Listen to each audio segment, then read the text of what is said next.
नमस्कार दोस्तों, मैं आपका दोस्त डॉक्टर आशीष।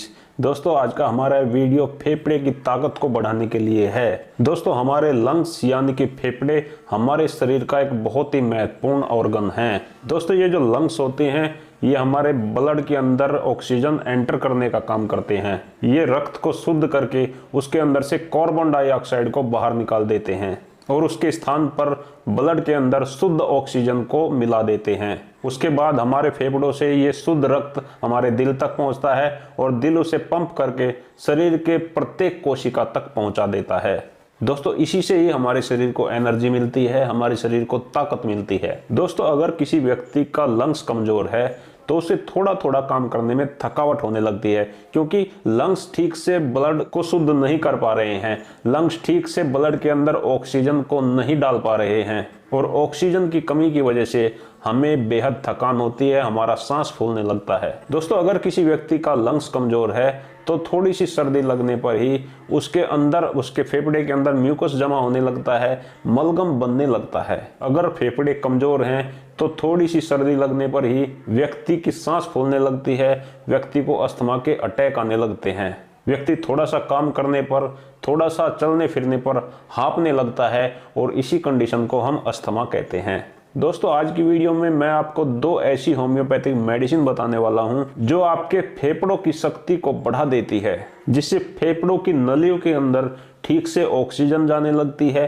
रक्त फिर से ऑक्सीजन युक्त होने लगता है और आपको कोई थकान नहीं होती, आपको कोई सांस लेने में दिक्कत नहीं होती। दोस्तों, ये दो होम्योपैथिक मेडिसिन जो मैं अभी आपको बताने जा रहा हूँ ये हमारे फेफड़ों को साफ करने का काम करती हैं। अगर हमारे फेफड़ों की नलियों के अंदर बलगम फंसा हुआ है, हमारे फेफड़े की नलियां एलर्जी के कारण से सिकुड़ गई हैं, उनके अंदर से हवा ठीक से नहीं जा पाती, नलियों के अंदर हवा जाने का रास्ता काफी संकीर्ण हो गया है, जिस वजह से ऑक्सीजन की कमी होने से आपको बार बार आस्थमिक अटैक आ रहे हैं, तो ये दोनों होम्योपैथिक दवाई आपके फेफड़े को ताकत देंगी, आपके फेफड़े के अंदर की नलियों को साफ करेंगी, नलियों के अंदर जो एलर्जिक प्रॉब्लम है उसे ठीक करेंगी, जिससे आप खुलकर सांस ले सकेंगे। और ये दवाइयां आपके फेफड़े को हमेशा के लिए ठीक करती हैं। ये ऐसा नहीं है कि दूसरी एलोपैथिक दवाइयों की तरह जब तक आप एलोपैथिक दवाई लेंगे तब तक आपको अस्थमा में राहत रहेगी, लेकिन जैसे ही एलोपैथिक दवाइयों का असर खत्म हो जाएगा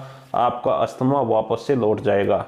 होम्योपैथी में ऐसा नहीं है। तो चलिए दोस्तों, मैं आपको वे दोनों होम्योपैथिक मदर टिंचर बता देता हूं जो आपको दिन में 3 बार लेनी है। पहला होम्योपैथिक मदर टिंचर है एस्पेडियोस्पर्मा मदर टिंचर। दोस्तों, इसका काम लंग्स के फंक्शन को इंप्रूव करना है, लंग्स को ताकत देना है। ये फेफड़ों के टॉनिक के रूप में काम करता है और आपके फेफड़ों के अंदर ऑक्सीजन के लेवल को बढ़ाता है। अगर फाइब्रोसिस के कारण आपके फेफड़ों की नलियां अंदर से बंद होने लगी हैं तो एस्पेडियोस्पर्मा देने से वे नलियां फिर से खुलने लगती हैं। इसके साथ साथ ये कार्डियक अस्थमा में बहुत अच्छा काम करती है।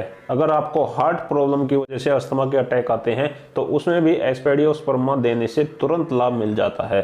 दोस्तों, दूसरी होम्योपैथिक मदर टिंचर है बलाटा ओरिएंटेलिस। दोस्तों, इस होम्योपैथिक दवाई को सूखी खांसी और ब्रोंकाइटिस के केस में यूज किया जाता है। यदि आपके फेफड़ों के अंदर कफ भरा पड़ा है, बहुत प्रयास करने पर भी बाहर नहीं निकल रहा, तो उस कंडीशन में बलाटा ओरिएंटेलिस बहुत अच्छा काम करती है।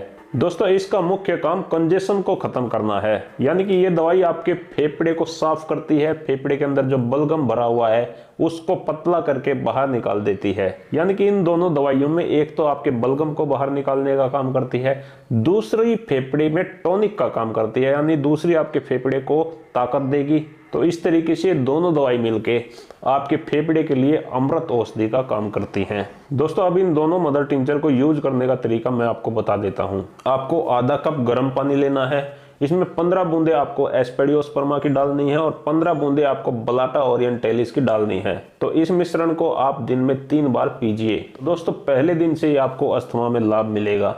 अगर चलते हुए आपकी सांस फूलती है, सीढ़ी चढ़ते हुए आपकी सांस फूलती है, तो उसमें भी पहले दिन से ही आपको आराम मिलना शुरू हो जाएगा। लेकिन दोस्तों, आपको इसे लगातार 2 महीने तक यूज करना है, जिससे आपके फेफड़े पूरी तरीके से साफ हो जाएंगे उनकी एलर्जिक प्रॉब्लम ठीक हो जाएगी, दोबारा से कफ नहीं बनेगा। तो दोस्तों इस प्रकार आप इन दोनों होम्योपैथिक मदर टिंचर से अपने फेफड़ों की ताकत को 10 गुना तक बढ़ा सकते हैं। तो दोस्तों ऐसे ही रोचक और ज्ञानवर्धक वीडियो देखने के लिए आप मेरे चैनल हेल्थ इंडिया को आज जरूर सब्सक्राइब कर लें। तो आज का ये वीडियो समाप्त करते हैं, मिलते हैं कल फिर एक नए वीडियो में। मैं आप सभी दोस्तों का बहुत बहुत धन्यवाद करता हूं। आपको मेरा नमस्कार।